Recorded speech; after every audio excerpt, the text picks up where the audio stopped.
जय हिंद मेरे दोस्तों, आपका स्वागत है आपके अपने यूट्यूब चैनल प्रीतम अकेडमी परिवार में। और मैं हूं सुरेश कुमार। तो कैसे हैं आप लोग? आई होप कि आप लोग अच्छे होंगे, स्वस्थ होंगे, साथ ही साथ पढ़ाई कर रहे होंगे। तो बेसिकली जो हमारा क्लास 10 का मैथ का चैप्टर वास्तविक संख्या चल रहा था, उसको आगे ले जाते हुए जो हमारा प्रश्नावली 1.3 जो थोड़ा सा उसका एक पार्ट छूटा हुआ था, जो कि प्रश्न नंबर 3 है, उसको कवर करके प्रश्नावली 1.3 को आज एंड करेंगे, ठीक ना।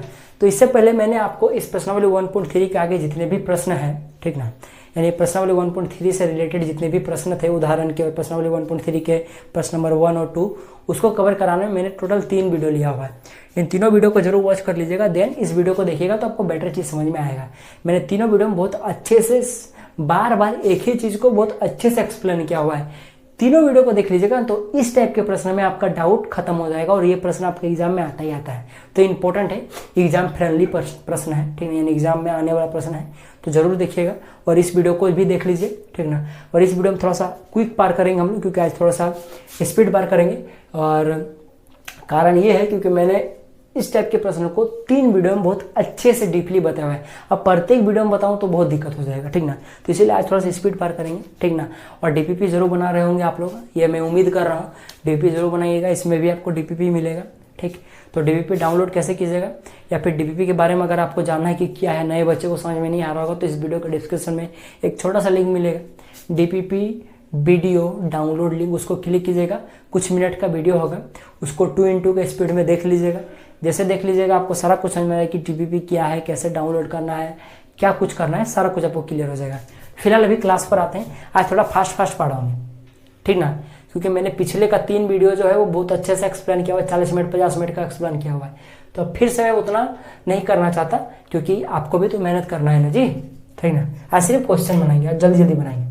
तो प्रश्न नंबर 1 है आपका, 3 नंबर का पहला पार्ट में क्या दिया हुआ, 1/2 दिया हुआ है। इसको सिद्ध करना है कि क्या एक अपरिमेय संख्या है। तो सेम जिस तरह से करते थे, जो हम लोग था उसको हम लोग उल्टा मान लेते थे। आपको ये अपरिमेय संख्या, इसका उल्टा मान लेंगे। तो चलिए मानते हैं हम लोग, माना 1/√2 एक परिमेय संख्या है। अब परिमेय मानने से नहीं होगा, परिमेय का गुण भी तो इसमें फॉलो करवाना पड़ेगा इसको ना। तो यानी कि 1/√2 को आप लोग p/q के रूप में लिख सकते हो। जी हाँ, इसको हम लोग परिमेय संख्या के रूप में लिख सकते हैं। अगर परिमेय संख्या आप लोगों ने माना है तो इसको p/q के रूप में बराबर करना ही पड़ेगा, ठीक ना, तभी ना परिमेय संख्या होगा। अब भाई p/q खाली लिख देने से परिमेय संख्या होता है? नहीं। जहाँ पे आपको पता है कि q = नॉट 0 होता है, साथ ही साथ p और q जो है आपके पास, ये सहभाज्य होता है, ठीक ना। सहभाज्य कहने का मतलब ये है कि इन दोनों को पूरी तरह से काट पीट कर देखिए, उन दोनों में जो लास्ट में जो बचेगा, यानी p और q जो बचेगा लास्ट में, अंश और हर में जो बचेगा, उनका HCF हमेशा 1 आएगा। और अगर नहीं कटता तो डायरेक्टली आप लोग देख लीजिएगा, जो अंश और हर है उसमें जो संख्या है वो उनका HCF हमेशा 1 ही होगा, या फिर यूँ बोलो उभयनिष्ठ गुणनखंड हमेशा 1 ही होगा, ठीक ना। अच्छे समझना है तो पिछले वाला कुछ 3 वीडियो देख लीजिए, शायद लेक्चर नंबर 12, 13, 14 देख लीजिए। उसके बाद ये वाला देखिए, आपका सारा डाउट क्लियर हो जाएगा, ठीक ना। अब सहभाज्य बोलने का मतलब ये है कि ऑटोमेटिकली जो p q है वो पूर्णांक है। तो आप लोग लिख सकते हो p और q सहभाज्य, बस इतना लिख दीजिए तो आपका काम खत्म हो जाएगा। एग्जामिनर समझ जाएगा कि p q क्या है, पूर्णांक है। पर थोड़ा मैं लिख देता हूँ तो आपको कंफ्यूजन ना हो आगे चल के। तो p और q पूर्णांक है तथा सहभाज्य है। जैसा कि मैंने बोला, अगर सहभाज्य भी लिख देते हो तो p और q पूर्णांक ही लिखने का कोई जरूरत है नहीं, पर मैंने लिख दिया था कि आगे चल के आप लोग कभी नोट्स खोलो तो आप लोग को दिक्कत ना हो, ठीक ना। अब थोड़ा सा इसको सॉल्व कीजिए। आप लोग यहाँ से 2 तरह से सॉल्व कर सकते हो, एक मेथड 1 में बताऊंगा और एक में मेथड 2 बताऊंगा। तो आप लोग दोनों तरह से सॉल्व कर सकते हो, आपकी मर्जी जैसे सॉल्व कीजिएगा। मेथड नंबर 1 में क्या है कि आपके पास 1/√2 इधर p/q है, तो 1/√2 को √2 बनाने के लिए आप लोग क्या कर सकते हो, इसको पलट सकते हो।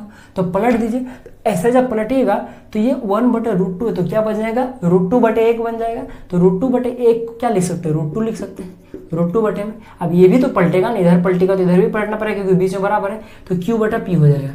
तो इस तरह करके ये मेथड नंबर 1 हो गया, थोड़ा ईजी है ये वाला, ठीक ना, q/p।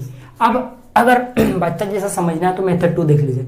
आप लोग को क्रॉस मल्टीप्लिकेशन तो आपको आता ही है ना, इस तरह करके कोना कोनी गुना करने का। तो इसको जब q से गुना कीजिएगा तो q ही आएगा, क्योंकि q को 1 से गुना कीजिए q ही आता है। अब उसके बाद आपके पास p इंटू √2 हो जाएगा, क्योंकि इनको जब गुना कीजिएगा तो क्या बनेगा, बस √2 इंटू पी बनेगा, या फिर p इंटू √2 बनेगा। अब इसको फिर से सॉल्व कीजिए, p को उधर लाइए तो क्या आएगा आपके पास, क्या आएगा, p बटा q बटा p आएगा बटे √2 आएगा। तो आप लोग देख सकते हो मिला तो सेम ही चीज़, ठीक ना, बस क्या इधर √2 पहले इधर √2 बाद में, सेम ही चीज़ है, पलट के लिख दीजिए सेम जैसा हो जाएगा। इसमें क्या हो कि आपके पास एक स्टेप ज़्यादा हो गया, इसमें एक स्टेप शॉर्ट बना, तो आपकी मर्जी इन दोनों में से किसी तरह से बना लीजिएगा। अब यहाँ पर आने के बाद इसको इक्वेशन नंबर 1 मान लीजिए, ठीक, इक्वेशन नंबर आप लोग 1 मान लीजिए, ठीक ना। अब इक्वेशन नंबर 1 मानने के बाद आपको क्या करना है, चूंकि आपको पता है कि जो आपके पास Q और P है, ये क्या आपके पास देख सकते हो यहाँ पे Q और P क्या आपके पास पूर्णांक है, पूर्णांक है। अब जब पूर्णांक है इसीलिए जो आपके पास Q बटे P क्या हो जाएगा, एक परिमेय संख्या हो जाएगा, एक परिमेय होगा कि नहीं। अगर दोनों पूर्णांक है तो ये परिमेय संख्या हो जाएगा, ठीक ना। तो इसीलिए क्या लिख सकते हो, P बटे Q क्या है, परिमेय संख्या, ठीक ना। तो जब ये परिमेय संख्या हो गया तो आपको क्या पता चल रहा है, समीकरण 1 को देख के बताइए ना। समीकरण अगर मेरा तीनों वीडियो फॉलो किए तो आपको अभी तक सब कुछ समझ में आ गया होगा। समीकरण 1 से क्या पता चल रहा है कि √2 जो है एक परिमेय संख्या है, √2 एक परिमेय संख्या है। मैंने संख्या को शॉर्ट में लिखा हुआ, आप लोग थोड़ा फुल लिखिएगा, ठीक ना, एग्जाम में ऐसा मत कीजिएगा।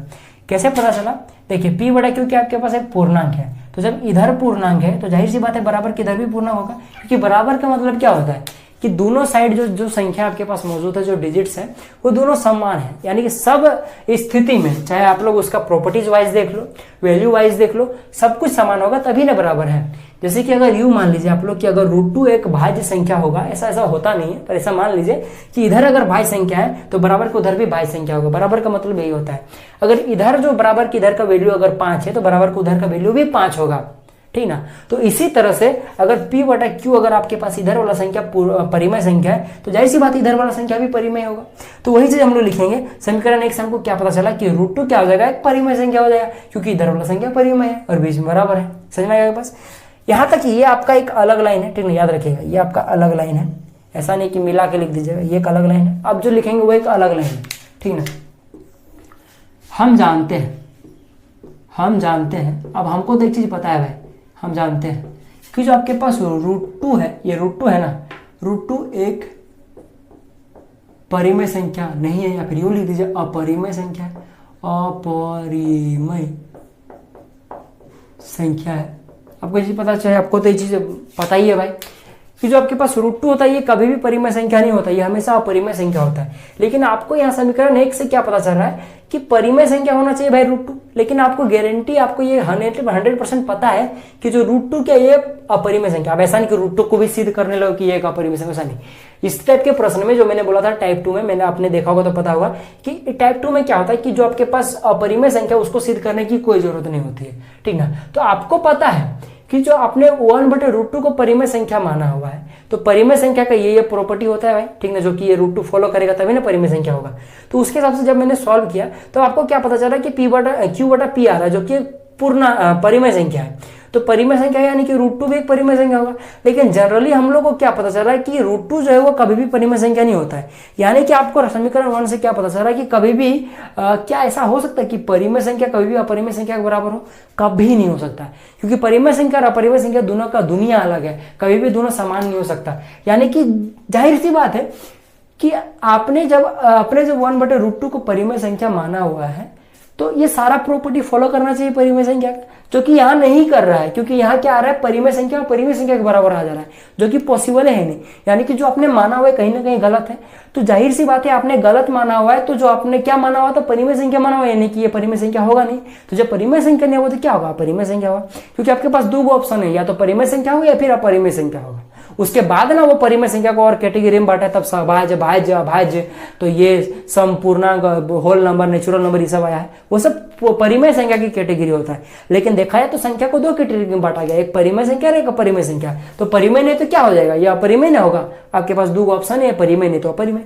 तो जाहिर सी बात है कि आपने जो माना है वो गलत है, तभी ना, तो गलत है यानी कि आपके पास गलत क्यों आ रहा है, क्योंकि आपने जो माना हुआ है, जो आपके पास ये परिमेय संख्या क्राइटेरिया हो तो फॉलो नहीं कर रहा है यहाँ पे, तो नहीं कर रहा है, यानी कि जाहिर सी बात है जो माना हुआ गलत है, यानी कि जो आपने परिमेय माना हुआ है ये अपरिमेय होगा, सीधा सी बात है। तो ये जो मेथड है आपका, इसको कॉन्ट्राडिक्शन मेथड बोला जाता है या फिर विरोधाभास का मेथड बोला जाता है।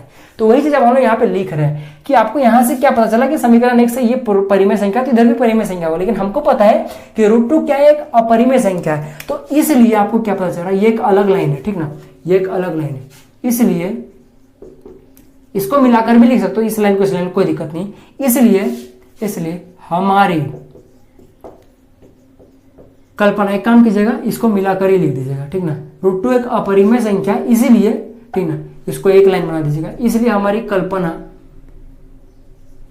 का विरोधाभास है, विरोधाभास है, या फिर लिख दीजिए होता है, या फिर हो रहा है, ठीक ना, जो चीज आपको सुटेबल लग रहा है। विरोधाभास लिखिए, चाहे हमारी कल्पना गलत साबित हो रही है, फिर हमारी कल्पना गलत है, ठीक ना, या फिर हमारी कल्पना का विरोधाभास, वही चीज लिखा हमारी कल्पना का विरोधाभास हो रहा है, जो चीज लिखे सेम चीज है, लेकिन असल में इस मेथड का नाम ही है विरोधाभास, तो इसीलिए विरोधाभास में थोड़ा अच्छा होता है। तो आप लोग लिख दीजिएगा, हम जानते हैं कि √2 एक अपरिमेय संख्या, इसीलिए हमारी कल्पना का विरोधाभास होता है। ये एक अलग लाइन होता है, ये एक अलग लाइन होता है। अब आप लोग लिख दीजिएगा लास्टली आंसर, अतः आपके पास 1/√2 है, क्या हो जाएगा, एक अपरिमेय संख्या है। फिर से बोल रहा हूं, संख्या में शॉर्टकट में लिखा, आप लोग क्या कीजिएगा, लंबा लिखेगा, ठीक है ना, तो एग्जामिनर नंबर काटेगा। यहाँ तक आपको समझ में आ गया बस। तो इस तरह करके आपका 1 नंबर का पार्ट बन गया, आप 2 नंबर के पार्ट पर आते हैं। चलिए मैं इसी में माना देता हूँ, ठीक है, थोड़ा मेरा टाइम बचेगा और आपका भी बचेगा। माना अब हम लोग क्या करेंगे, अब हम लोग इसको मान लेंगे, क्या मान लेंगे, परिमेय संख्या मान लेंगे। तो क्या हो जाएगा, 7√5 हो जाएगा, एक परिमेय संख्या है। तो सेम अब हम लोग क्या हो जाएगा, बस यहाँ पे जो सॉल्यूशन होता है ना, ये थोड़ा सा चेंज होता है, बाकी सब कुछ सेम होता है, बाकी सब कुछ सेम होता है, याद रख लीजिएगा। ये जो लैंग्वेज होता है ना, ये हमें हर जगह पे सेम होता है, बस थोड़ा मोड़ा चेंज हो सकता है, ठीक ना, वो तो आप लोग को चेंज करना आता ही है। तो इसीलिए क्या हो जाएगा, आपके पास ये जो 7√5 हो जाएगा, ये p/q के बराबर हो जाएगा। अब 7 को उधर भेज दिए तो क्या हो जाएगा, √5 बराबर p/7q हो जाएगा, ठीक ना, क्योंकि ये गुना में है, देख सकते हो, √5 के साथ 7 गुना में, तो उधर जाके भागा में हो जाएगा, तो क्या हो जाएगा, p/q भागा में 7 आ जाएगा। 7 अभी क्या है, 7/1 है, जब ऊपर जाएगा तो क्या हो जाएगा, p/q इंटू में 1/7 बन जाएगा।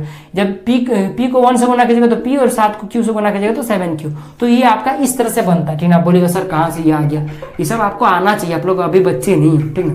तो इसको सॉल्व कीजिएगा तो ये आएगा, ठीक ना। तो आप लोग इसको चाहो तो समीकरण 1 मान सकते हो, नहीं भी मानोगे तो चलेगा। ऐसे समीकरण पहले वाला मान के नहीं, मान ही लीजिए, मानने से अच्छा होता है, ठीक ना, जरूरत पड़ता है। तो ये हो गया। तो इसीलिए हमको पता है, इसी चूंकि आपके पास क्या है कि q और p क्या है, पूर्णांक है, इसीलिए आप लोग यहाँ पे एक लाइन और ऐड कीजिएगा। आप लोग चाहो तो यहाँ पे एक लाइन और ऐड कीजिएगा, ठीक ना। इसीलिए मैं यहाँ पे ऐड कर देता हूँ, इसीलिए आपके पास क्या हो जाएगा, जैसा कि मैंने बोला था पिछले वाले क्लास में, जहां पे कंफ्यूजन होता है बस वही वाला लिखे। आपको p तो डायरेक्टली दिख रहा है कि ये पूर्णांक है, लेकिन 7q थोड़ा डायरेक्टली नहीं दिख रहा, थोड़ा मोड़ा कंफ्यूजन हो सकता है। तो इसीलिए जो चीज कंफ्यूजन है उसको सिर्फ लिखे, 7q एक पूर्णांक होगा। आपको नहीं समझ में आ रहा है तो आप लोग क्या कीजिएगा, कम से कम नेक्स्ट क्लास जरूर जाकर देख लीजिएगा पिछले का, तो सारा कुछ समझ में आ जाएगा, ठीक ना। तो बेसिकली जो चीज कंफ्यूजन है बस उसी को लिखिए, पूर्णांक होगा, ठीक ना। यानी जो आपके पास p इंटू 7q एक क्या हो जाएगा, परिमेय संख्या होगा, परिमेय संख्या होगा, क्योंकि आपके पास ऊपर में पूर्णांक, नीचे में पूर्णांक, क्योंकि किसी भी पूर्णांक को पूर्णांक से गुना कीजिए हमेशा पूर्णांक ही आता है। तो मैंने वही चीज लिखा हुआ है कि 7q एक पूर्णांक है, क्यों, क्योंकि कभी भी कोई पूर्णांक हो, q आपके पास पूर्णांक है, 7 भी एक पूर्णांक है, कभी भी किसी भी दो पूर्णांक को गुना कर लीजिए हमेशा पूर्णांक आता है। तो मैंने वही चीज लिखा हुआ है, तो यानी कि नीचे पूर्णांक ऊपर में पूर्णांक, तो वो क्या हो जाएगा, एक परिमेय संख्या हो जाएगा। बस सेम वही पे आप लिख दीजिए हम लोग समीकरण 1 से, समीकरण 1 से क्या पता चल रहा है आपके पास कि √5 एक परिमेय संख्या है। सेम √5 परिमेय संख्या, हम जानते हैं कि जो आपके पास √5 है वो क्या हो जाएगा, अपरिमेय संख्या, यानी हमारी कल्पना के विरोधाभास से आता जो आपके पास यहाँ पे दिया हुआ है 7 इंटू √5, ये क्या हो जाएगा, एक अपरिमेय संख्या होगा। तो ये भी आपका सिद्ध हो गया। इस तरह करके बनता है, तो आप लोग इस तरह करके बनाइएगा, ठीक ना। अब चलिए हम लोग क्या करेंगे, अगले प्रश्न पर आते हैं, 3 नंबर के पार्ट में। 3 नंबर का पार्ट क्या आपके पास देख सकते हो, सेम खाली यहाँ पे चेंज होगा, 6 + √2 आ जाएगा, ये एक परिमेय संख्या, यानी कि जो आपके पास यहाँ पे जो आपका होगा बस यही पे इक्वेशन में थोड़ा मोड़ा चेंज होगा। क्या होगा आपके पास 6 ये क्या है 2 है ना, हाँ 2 है, तो क्या हो जाएगा 6 इसीलिए 6 + √2 क्या हो जाएगा, p/q के बराबर हो, जहाँ पे p क्या, q = p/q क्या है, पूर्ण परिमेय संख्या है, जहाँ पे q = 0, p और q क्या पूर्णांक है, तो सहभाज्य है। आपको ये चीज मैंने बहुत अच्छे से बताया हुआ है। अब क्या कीजिए 6 को उधर भेज दीजिए, तो क्या हो जाएगा √2 बराबर क्या हो जाएगा, बस याद रखिएगा जो वाले रूट में संख्या उसको सिर्फ इधर रखना पड़ता है, बाकी सबको भेज देना पड़ता है, ये इसका कॉन्सेप्ट होता है, ठीक ना। तो जब इस तरह भेज दीजिएगा तो क्या आ जाएगा p/q माइनस का 6 आ जाएगा। यहाँ भी रख सकते हो आप लोग चाहो तो, नहीं तो आप लोग चाहो तो इसको क्या कीजिए और एक बार सॉल्व कर दीजिए। √2 बराबर क्या हो जाएगा आपके पास, इसको जब एलसीएम लीजिएगा तो आपके पास q आ जाएगा, बचेगा आपके पास p-6q बचेगा, ये आपके पास बचेगा। इसको आप लोग समीकरण नंबर 1 मान लीजिए। चाहो तो आप लोग इसको भी यहीं तक करके छोड़ सकते हो, क्योंकि आपको पता है कि सेम वही चीज लिखेंगे हम लोग कि p और q क्या है, एक पूर्णांक है, यानी कि ये क्या हो जाएगा परिमेय संख्या हो। किसी भी परिमेय संख्या को कोई भी परिमेय संख्या से माइनस कीजिए हमेशा परिमेय होगा। 6 भी एक परिमेय संख्या है, देख सकते हो 6 को आप लोग 6/1 लिख सकते हो, ये p/q के रूप में हुआ ना, q = 0, यानी कि ये भी क्या हो जाएगा एक परिमेय संख्या हो जाएगा। प्रत्येक पूर्णांक एक परिमेय संख्या होता है, क्योंकि परिमेय संख्या का ही एक भाग होता है पूर्णांक, इसीलिए, ठीक है। तो कभी भी परिमेय संख्या को परिमेय संख्या से भागा कीजिए, जोड़ दीजिए, गुना दीजिए, वो हमेशा क्या होता है एक परिमेय संख्या ही होता है। तो यानी कि ये क्या हो जाएगा एक परिमेय संख्या होगा, या फिर आप लोग जब इसको सॉल्व कर दो तो ये भी एक परिमेय संख्या होगा, क्योंकि आप लोग p पूर्णांक है, q पूर्णांक है, जब पूर्णांक को पूर्णांक से गुना कीजिएगा पूर्णांक आएगा, जब पूर्णांक जो आया उस पूर्णांक को किसी भी पूर्णांक से माइनस कीजिएगा पूर्णांक ही आएगा। तो ओवरऑल ऊपर में पूर्णांक नीचे में पूर्णांक, यानी कि आपके पास क्या आएगा पूर्णांक। पूर्णांक क्या होता है हमेशा परिमेय संख्या होता है, ऊपर में पूर्णांक नीचे में पूर्णांक, तो क्या हो जाएगा परिमेय संख्या हो जाएगा। तो बात सेम है, तो आप लोग काम कीजिएगा एक बार सॉल्व कर दीजिएगा, थोड़ा अच्छा रहेगा। तो क्या लीजिएगा p और क्योंकि आपके पास एक पूर्णांक है, आप चाहते हैं यहाँ पे 6 भी लिख सकते हो कि p q और 6 पूर्णांक है, क्योंकि यहाँ पे 3 चीजें मौजूद है, p q और 6 मौजूद है। 6 को मैंने इसे लेने लिखा क्योंकि जनरली 6 को देखते ही पता चल जाता है कि क्या ये पूर्णांक है, इसीलिए मैं 6 को नहीं लिखता हूँ, ठीक ना। और 6 को लिखना कोई जरूरी भी नहीं, क्योंकि 6 ऑटोमेटिकली दिख रहा है कि पूर्णांक है। हाँ, यहाँ पे p और q में कंफ्यूजन है, इसीलिए मैंने सिर्फ p और q को लिखा है। यहाँ पे सिर्फ आपको उन्हीं चीजों को लिखना है जिसमें कंफ्यूजन होगा, जैसे कि देखिए p और q पूर्णांक है, मैंने लिख दिया जी।